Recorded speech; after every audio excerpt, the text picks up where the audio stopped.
Assalamualaikum warahmatullahi wabarakatuh.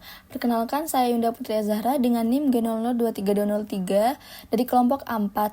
Di sini saya akan mempresentasikan tentang laporan praktikum blok 2.3. Yang pertama ada area Broadman dan fungsinya, yaitu kawasan. Di sini saya akan menjelaskan tentang kawasan Broadman yang penting. Area Broadman 1, 2, dan 3 yaitu korteks somatosensori primer, yaitu korteks somatosensori primer bertanggung jawab untuk proses sensasi tubuh. Reseptor di seluruh tubuh menangkap sensasi ini bertanggung jawab untuk mendeteksi sentuhan, nyeri, suhu, dan lokalisasi sentuhan. Selanjutnya ada area Broadman 4, yaitu korteks motorik primer. Korteks motorik primer sangat penting untuk memulai gerakan motorik serta mengoordinasikan gerakan tersebut. Setiap area korteks motorik itu berhubungan secara tepat dengan bagian tubuh tertentu di sisi kontralateral tubuh. Misalnya, untuk menggerakkan kaki kiri, maka bagian korteks motorik primer yang di sebelah kananlah yang dirangsang. Lalu ada area Broadman 9, yaitu korteks prefrontal dorsolateral. Korteks prefrontal dorsolateral ini terletak di lobus frontal dan penting untuk fungsi kognitif yang lebih tinggi seperti memori kerja, perencanaan, penalaran abstrak, perencanaan motorik, serta organisasi. Karena pentingnya bagi banyak fungsi eksekutif, maka area ini memiliki banyak koneksi antara area kortikal dengan subkortikal otak. Lalu ada area Broadman 17, yaitu korteks visual primer. Korteks visual primer ini terletak di lobus oksipital, merupakan struktur penting untuk pemrosesan rangsangan visual. Area ini merupakan area visual otak yang paling banyak dipelajari dan sangat terspesialisasi untuk memproses objek statis dan bergerak, serta pandai dalam mengenali pola. Selanjutnya ada area Broadman 21, yaitu gyrus temporal tengah. Gyrus temporal tengah itu salah satunya giri, yaitu punggung bukit utama di permukaan lobus temporal. Area ini terlibat dalam fungsi-fungsi seperti pengenalan suara, pengambilan semantik, memori semantik, pemrosesan bahasa, serta pemrosesan aritmatika verbal dan mental. Lalu ada area Broadman 22, yaitu gyrus temporal superior. Ini terletak dalam lobus temporal dan memiliki peran dalam komunikasi verbal serta nonverbal. Area ini penting untuk berkontribusi pada pemrosesan informasi terkait objek dan ruang, serta pemrosesan isyarat sosial nonverbal. Selain itu, area ini terlibat dalam memori pendengaran, jangka pendek, dan produksi ucapan. Wilayah Wernicke itu dianggap terletak di wilayah ini karena wilayahnya berhubungan dengan pemahaman bahasa dan produksi bahasa. Selanjutnya ada area Broadman 23, 24, 28, dan 33 atau cingulate gyrus. Ini lipatan melengkung besar di atas korpus callosum. Ini adalah bagian penting dari sistem limbik, membantu mengatur emosi dan rasa sakit. Gyrus ini diyakini secara langsung menggerakkan respons sadar tubuh terhadap pengalaman tidak menyenangkan, serta terlibat dalam rasa takut dan penghindaran rangsang negatif. Saat cingulate gyrus ini berjalan menghindari konsekuensi negatif, maka ia berperan juga dalam ingatan. Selanjutnya ada area Broadman 44 dan 45, yaitu area Broca, terletak di lobus frontal. Area Broca itu merupakan wilayah penting untuk produksi bahasa. Area ini mampu menyatukan unsur-unsur bahasa, menyeleksi informasi dari berbagai sumber, dan membantu menghasilkan informasi tentang gerakan motorik yang diperlukan untuk berbahasa lisan dan tulisan. Demikian pula pada area Broca itu dapat membantu mengontrol mekanisme pemrosesan sintaksis dan menyusun kalimat dan pola bicara yang kompleks. Di sini ada kawasan dan fungsi area Broadman yang lebih spesifiknya. Selanjutnya, saya akan membahas tentang tractus pyramidalis dan extrapyramidalis. Saluran ekstrapiramidal dan piramidal itu adalah jalur di mana sinyal motorik dikirim dari otak menuju neuron motorik yang bawah. Neuron motorik bawah itu kemudian secara langsung menginervasi otot untuk menghasilkan gerakan. Keduanya itu merupakan jenis saluran motorik. Yang pertama, penjelasan untuk saluran piramidal yaitu kontrol sadar atas otot-otot dari korteks cerebral hingga otot tubuh dan wajah. Sedangkan untuk saluran ekstrapiramidal itu berasal dari batang otak, lalu membawa selabut motorik ke sumsum tulang belakang. Mereka itu bertanggung jawab atas kontrol otot yang tidak disadar, refleksif, atau responsif. Misalnya tonus otot, keseimbangan, postur, dan penggerak. Saluran retikulospinal itu merupakan salah satu saluran ekstrapiramidal yang paling penting untuk mengendalikan aktivitas neuron motorik bagian bawah. Selanjutnya ada tractus piramidalis. Itu merupakan jaras dari area motorik primer dan sekunder, yaitu area 4 dan area 6 Brodmann yang berjalan menuju medula spinalis dan berakhir di cornu anterior medula spinalis atau eferen. Saat melewati decussatio piramidalis, terdapat serabut yang menyilang ke arah kontralateral dan corticospinalis lateralis yang tidak menyilang. Lalu ada tractus extrapyramidalis, yaitu berfungsi sebagai pengendali aktivitas motorik yang dicetuskan oleh korteks motorik cerebri dan tractus pyramidalis, serta menunjang fungsi dari tractus pyramidalis. Tractus extrapyramidalis itu terdiri dari 4. Yang pertama ada tractus vestibulospinalis, lalu ada tractus reticulospinalis ventrolateral, ada tractus reticulospinalis lateralis, dan yang terakhir ada tractus tectospinalis. Untuk penjelasannya, yang pertama, tractus vestibulospinalis itu sebagai keseimbangan dan tonus otot. Untuk tractus reticulospinalis ventrolateral itu berasal dari pons.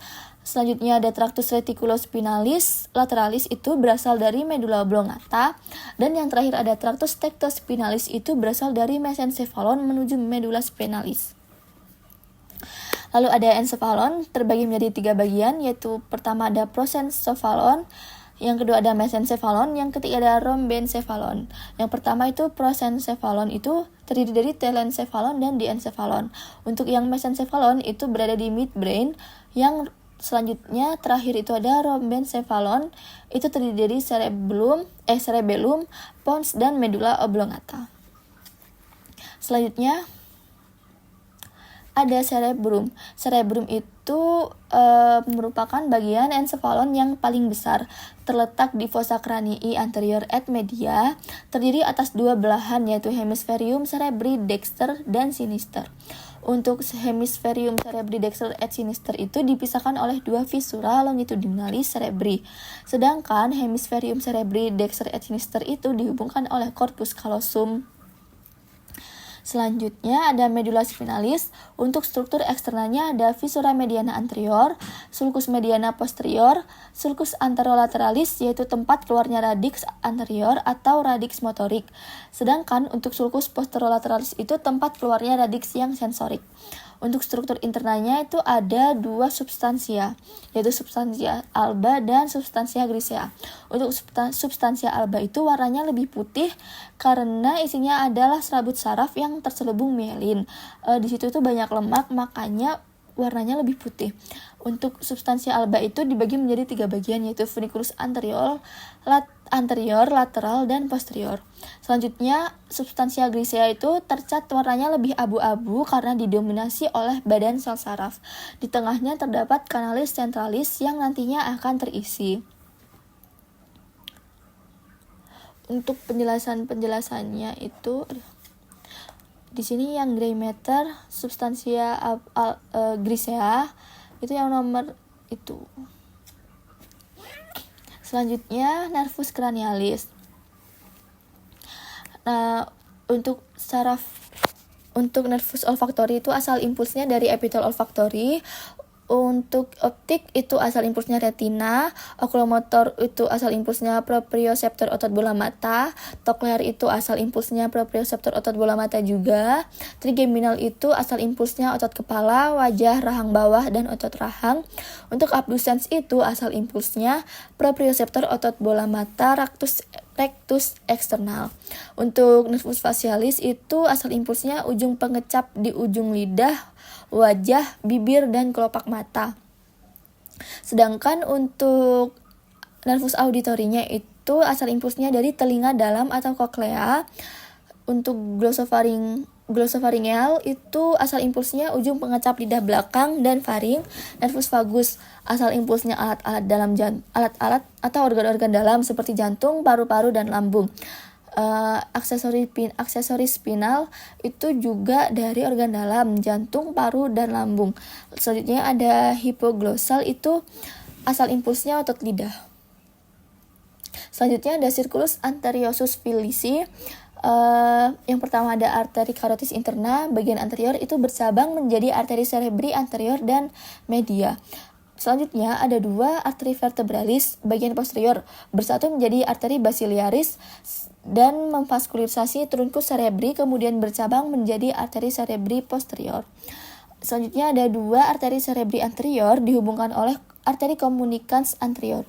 Selanjutnya ada arteri cerebri posterior dan arteri cerebri media yang dihubungkan oleh arteri communicans posterior.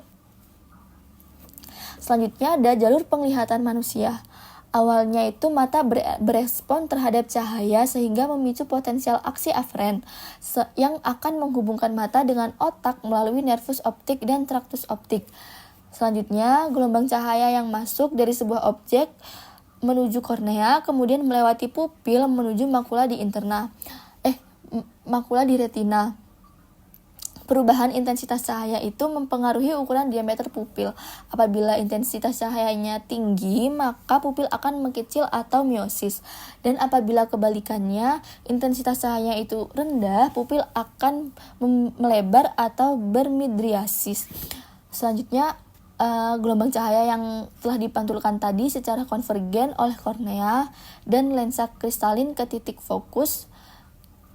Gelombang cahaya tersebut dipantulkan secara konvergen oleh kornea dan lensa kristalin ke titik fokus yang ada di permukaan posterior lensa.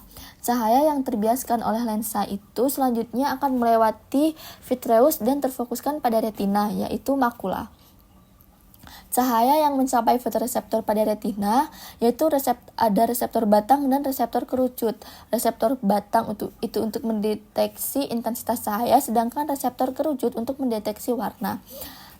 Reseptor-reseptor tersebut akan menyebabkan perubahan pada senyawa kimia rodopsin yang akan berfungsi untuk menyampaikan potensial aksi, yaitu sinyal elektrik. Selanjutnya, sinyal elektrik tersebut itu akan diteruskan ke sel bipolar yang merupakan neuron orde pertama dari jaras optikus. Informasi sinyal elektrik tersebut kemudian diteruskan ke sel ganglion yang berperan sebagai neuron orde kedua di lapisan retina. Serabutnya itu kemudian menyapu pada diskus optikus, selanjutnya dikirim melalui nervus optik melalui jalur penglihatan hingga ke korteks visual pada lobus occipital otak belakang. Di tempat inilah sinyal elektrik tersebut diinterpretasi sebagai gambar visual yang kita lihat. Selanjutnya, otot penggerak bola mata.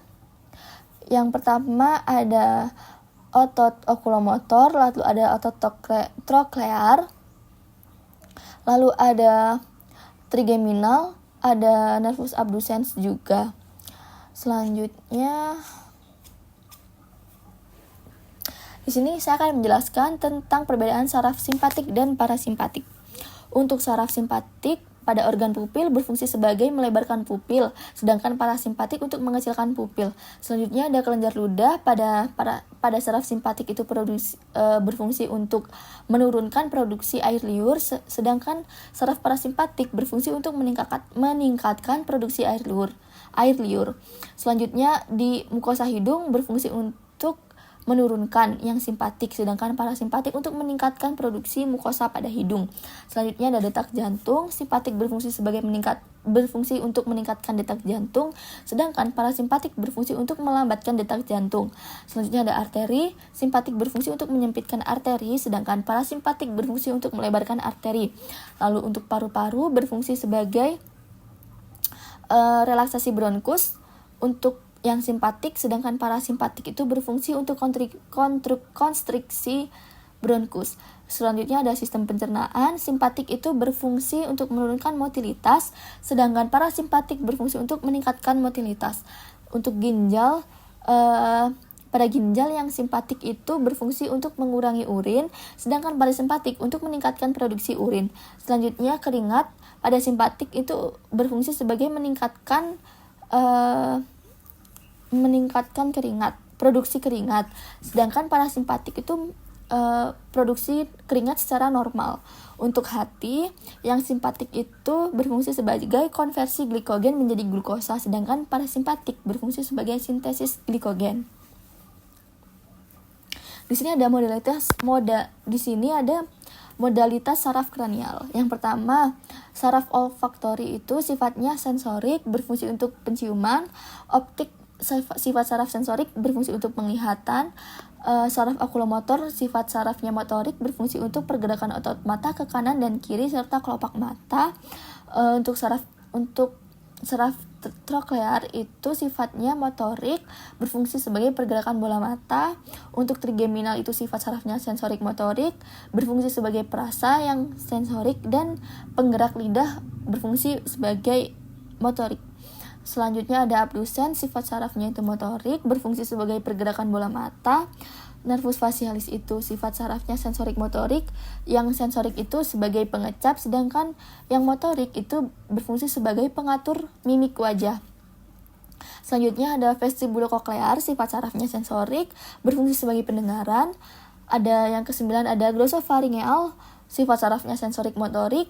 Untuk yang sensorik itu berfungsi sebagai pengecap, dan yang motorik sebagai penggerak faring. Yang 10 ada nervus vagus, sifat sarafnya sensorik motorik, berfungsi sebagai pengatur suara untuk sensorik, dan motoriknya sebagai perasa. Yang ke-11 ada nervus accessori, sifat sarafnya motorik, fungsinya untuk pergerakan leher dan pundak, serta pergerakan faring dan laring. Yang terakhir ada nervus hipoglosal, sifat sarafnya motorik, berfungsi sebagai pergerakan otot lidah. Baik, sekian dari saya.